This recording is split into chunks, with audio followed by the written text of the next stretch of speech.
Okay, now we get to graphing these polynomials. We're going to talk about what's called a zero of a polynomial. Okay, so we're using a zero of graphs to polynomial. That's just where y is equal to 0. Okay, so a 0 is where y is equal to 0. Okay, in other words, x-intercepts. Okay, so zeros are x-intercepts.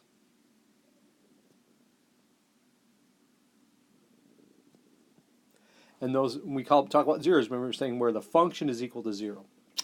Okay, so C is called a zero of P if P of C is equals 0. In other words, the x is C and the y is 0. So P of C equals 0 means y equals 0. Okay, so the zeros of P are the solutions of the polynomial equation P of x equals 0. Okay, so if P of C equals 0, then the graph of P has an x-intercept at x equals C. Okay, so we can say the x-intercepts of the graph are the zeros of the function. Okay, okay, so just to kind of itemize the recap, if P is a polynomial and C is a real number, so it's some number, then these are all equivalent. These all mean the same thing. Okay, so this is important because we're going to look at this throughout this chapter and talk about how these are all interrelated. C is a zero of P means that x equals C is a solution to P of x equals 0. In other words, we plug in C for x, we get 0 for y. Okay, and then we can also say that x minus C is a factor. Okay, that we can factor our polynomial using x minus C as one of the factors, where C is a 0. And then we also see from the graph that C is an x-intercept of the graph of P. Okay, so it's important that we understand those four concepts, that they're all the same, mean the same thing. We talk about a zero polynomial, and we'll see that as we move into graphing these. Okay, so first of all, to find the zeros, we factor and then use the zero product property. Remember, we've used that for quadratics, right, to find the x-intercepts. So for example, for P of x equals x squared plus x minus 6, we factor by doing P of x equals x minus 2 times x plus 3, right? And then we can see that our zeros are going to be 2, okay, and minus 3. Okay, so if we plug in 2 here, we get 0, right? If we plug in minus 3 here, we get 0. So 2 is a 0 of P, okay? So that's our first thing we see, 2 is a 0 of P, okay? Then we can also say x equals 2 is a solution of the equation x squared plus x minus 6 equals 0, right? Because that's when y is 0. Okay. We can also say that x minus 2 is a factor of x squared plus x minus 6. Okay. And then we can also say 2 is an x-intercept of the graph of P. Okay. And then the same thing is true for our other 0, minus 3, that would fall into all of these. So we could say minus 3 is a 0 of P. X equals minus 3 is a solution of the equation x squared plus x minus 6 equals 0. X minus a minus 3 or x plus 3 is a factor of that, quadratic, and then minus 3 is an x-intercept of the graph of P. Okay, so that applies to all the zeros for each polynomial. Okay, now we also get to graphing. We're going to use something called our intermediate value theorem for polynomials. Now we've actually used this for graphing inequalities. Remember, in nonlinear inequalities we kind of use this, and this is the idea. If we have two y's that have opposite signs, so P of A and P of B have opposite signs, okay, those are the two y's, then there's at least one value C between A and B where it's equal to 0. Okay, so you can think of it this way. Let me draw a little picture, but let's say this is our polynomial, and here's our A, and here's our B, okay, and let's say our graph goes like this. Okay, see, here's P of A. P of A is down here, right? P of A is our y value. Okay, and then P of B is up here, right? This is P of B. Okay. See, our y is positive. Then there has to be a C in between where it's equal to 0. Okay. In other words, because these, and we say P of C is 0, right? Because these polynomial graphs are smooth curves, that if there's a y, if there's an x value that gives us a y negative, and there's an x value that gives us a y positive, there has to be an x in between, we'll call it C, where it's equal to 0. Okay, so that's our intermediate value theorem. So here's a little better illustration of that. Here's our A, and P of A is negative, right? The y value. Here's our B, and P of B is positive, the y value. And that means that there has to be a C that's a 0, and that the polynomial has to be 0 between because it's smooth. You can't jump from here to here. You got to cross the x-axis. So x minus c is a factor. If we plug in c into our function, we get 0. Okay, and we can also say that c is a 0 of the polynomial. Okay, so here are our guidelines for graphing polynomial functions, and this is kind of similar to the way we did nonlinear inequalities. Okay, first we're going to find the zeros, so we're going to factor the polynomial to find all its real zeros, and those are the x-intercepts. Okay. Now we're going to test points. Now remember we did this for nonlinear inequalities, but now we're actually going to get the value of the point. We're not just going to say positive or negative, we're going to get the number. So test points, make a table of values for the polynomial. Include test points to determine whether the graph of the polynomial lies above or below the x-axis on the intervals determined by the zeros. In other words, we're going to do our key number thing again, and we're going to look at points between those key numbers, but now instead of just checking positive or negative, we're actually going to get the number, the y value. Okay. Include the y-intercept as well. Okay. End behavior. Look at the first term. Okay. So we're going to look at our end behavior. Okay. And then graph. So we're going to plot the intercepts and other points you found in the table. Sketch a smooth curve that passes through these points and exhibits the required end behavior. Okay. So this is going to be smooth curves again. Okay. So we're not plotting a lot of points, just points between each of the zeros or those key numbers, where the factors equal 0. Okay, so let's look at an example. This has a degree of 3. P of x equals x cubed minus x squared minus 3x. So find the zeros of p and sketch the graph. So the first thing we do is factor. Okay. Now notice we can factor an x out of all these, right? So you start by doing that. Okay. And then we can factor the x squared minus 2x minus 3 as x minus 3 times x minus 1, right? Sorry, that should be x minus 3 times x plus 1, not minus 1, right? So that should be a plus there. Okay. All right, so that gives us the zeros of 3, minus 1, and also x equals 0. So we have 3 zeros or 3 key numbers. Okay. Okay, so we know our x-intercepts are x equals 0, x equals 3, and x equals minus 1, those key numbers. Okay, the y-intercept is 0. If we plug in 0 for x, we get y equals 0. Okay, so we'll make a table of values using those points. And then we're going to test points between and to the right and left of successive zeros. These are our zeros, so we're going to look at in between those key numbers. Okay, so let's talk about end behavior. So p is of odd degree. Its leading coefficient is positive, so it has the following end behavior. It's going to look like x cubed, and remember what x cubed looks like this, right? So it's going to go like this on the ends, up on the right and down on the left. Okay, so up on the right, down on the left. Okay, so y approaches positive infinity as x approaches positive infinity. That's this one. And then y approaches negative infinity as x approaches negative infinity. So that's that one. And that's because we have the degree of 3 and the leading coefficient is positive. Okay, so here's our zeros. Remember, minus 1, 0, and 3. Those are our x-intercepts. Our y-intercept is 0, so we already have that point, right? So we're going to look at points in between these and to the right and left of these. So between these two zeros, or key numbers, we'll test, in this case we tested x equals minus 1/2. And we did that, we got 7/8. And so we're just plugging in fractions here. So 7/8 is close to 1. Notice we're on a scale of 5 at the top on the y. So about 7/8 close to 1. Okay. Then let's look at the one back here. So when we're to the left of minus 1, okay, let's say x is minus 2. Okay, so we test that point, we get minus 10 for our y.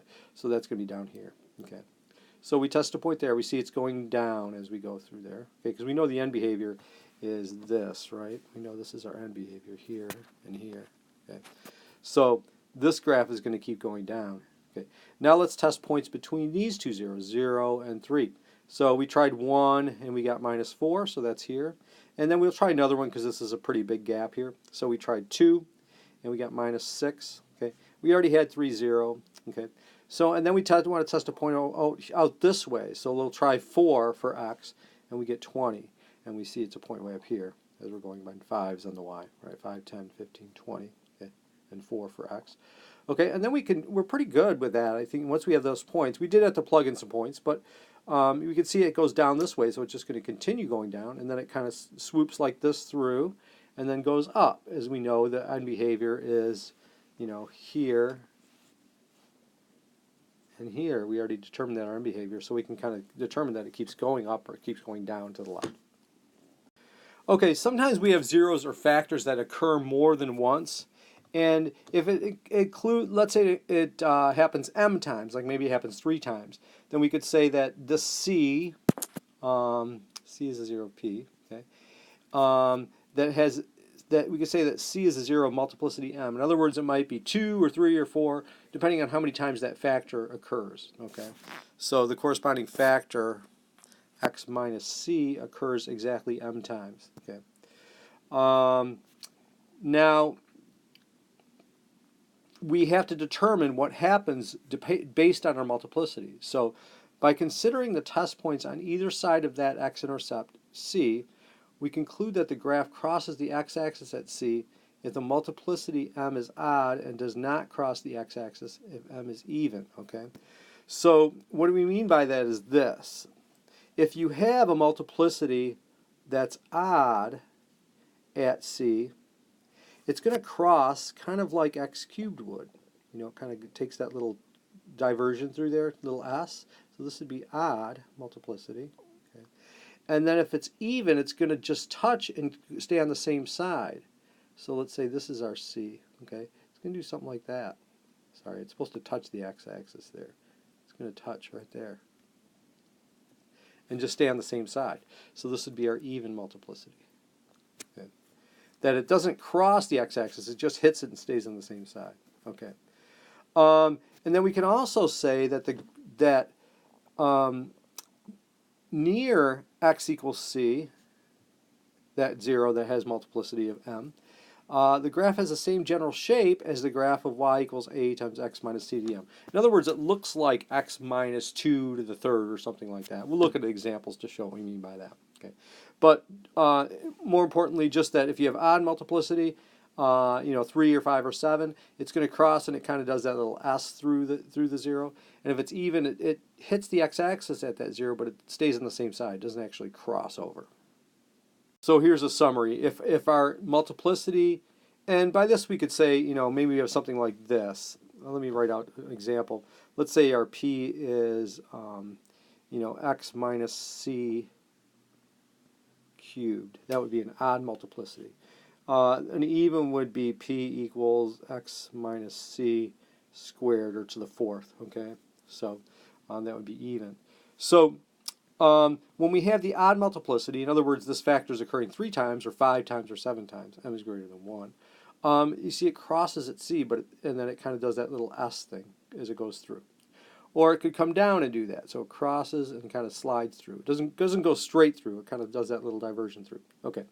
With even multiplicity, like let's say we have a factor that occurs 2 or 4 or 6 times, you see how it touches and stays on the same side on that 0? And it could be doing it from above, or it could be doing it from below. And that depends on what your coefficient is here. If your coefficient's negative, it's going to be doing this. If your coefficient's positive, it's going to be doing that. Okay, so let's look at an example here. Let's say our polynomial, it's already factored, is p of x equals x to the 4th times x minus 2 cubed times x plus 1 squared. Now this is a 0 of 0, x minus 0 to the 4th, has multiplicity of 4. Here we have a 0 of 2, the multiplicity of 3, and here we have a 0 of minus 1. Remember, x minus c is your factor, right? So c is minus 1 here, with a multiplicity of 2. Okay, so the zeros of p are minus 1, that'd be that one, 0, which is that one, and 2 with multiplicities of 2, 4, and 3 respectively. Actually, there's a little bit backwards. Yeah, no, that's right. Yeah, 4 and 3 respectively. That's right. So it's just they're not putting them in the same order as a polynomial, but with the 0 of 1, minus 1, we have multiplicity of 2. With a 0 of 0, that would just be the x. We have multiplicity of 4. And with a 0 of 2, we have multiplicity of 3. Okay. So we can see that down here, actually. Okay. So 0, 2 has odd multiplicity, so the graph crosses at the x-axis at the x-intercept 2. So it crosses doing that kind of diversion thing. Okay. And then the zeros of 0 and minus 1 have even multiplicity, so the graph does not cross the x-axis at the x-intercepts. In other words, it stays on the same side. Okay. Now, our degree is 9, okay? And the reason we have a degree of 9 is because you have to add all up the multiplicities. Okay, so you add up all of the factors, and if it has a multiplicity of 3, then you count that as 3 degrees, right? So our total degree is 9. We're adding up all those multiplicities for every factor, which means it's odd, right? So y approaches plus infinity as x approaches plus infinity, and then y approaches minus infinity as x approaches minus infinity. So again, it's going to look like this. You know, our end behavior is going to be like this. We're not looking at the middle part, just the ends there. Okay, down and up and up. Okay, so there's our end behavior. Okay, so here's our end behavior going down and up and up. And then we have our zeros, right? Here's where we have a 0 of -1, and it's an even multiplicity, so you can see it kind of touches, but it stays on the same side. It's not going above the x-axis. And the same with our multiplicity of 4 here with x equals 0, right? Remember, it's x to the 4th. So, so that one is going to touch and stay on the same side. The odd one is x equals 2, and that's where it crosses, kind of does that little S through there. Okay. Now the rest is just plotting points in between. So we try to point -1.3, which is to the left of -1, and we got -9.2. It's way down here, and you see that follows our end behavior. Between 0 and -1, we picked a -1/2, and we got -3.9. Notice our scale goes 5 for the y. You know, that's 5 minus 5 there. Okay, so half is minus 3.9. I think the scale may be off there a little bit. It's actually probably -0.39. Okay, so that's probably -0.39. Okay, so anyway, don't worry about that point. When x is 1, we get -4, so it's there. Okay, and then we'll try another point maybe to the right of this. Okay, so to the right of this point, we should probably try another point here too, just to see. But and then we tried 2.3 over here, and we got 8.2, so you can see it's way up here. And that follows our end behavior. So we're getting a shape of the graph using the intercepts. You know, our zeros, our y-intercept is just 0. Okay, and then testing points between the zeros, maybe do one extra point here, and then on the ends, you know, to the left of this 0 and to the right of this 0, so we can see that it follows the end behavior. So not a lot of points, but we're doing, you know, a fair amount. Okay, let's talk about local maximum. Okay, so local maximum, local minimum. Okay, so if we have a point that is the highest point on the graph within some viewing rectangle, now remember we say we're using like a graphing calculator, we would, you know, kind of zoom in, then we can say f of a is a local maximum of the value of f. Okay, and also if we have a point b, f of b, it's the lowest point on the graph of the function within a viewing rectangle, then f of b is a local minimum value. Okay, so here we have a local maximum value at a, and then f of a is the local maximum. And you can see it's the highest one, and this is our viewing rectangle. It's the highest point, highest value of the function in that rectangle. And then we have at b, we have a local minimum. So here's our viewing rectangle, and we could say f of b is our local minimum.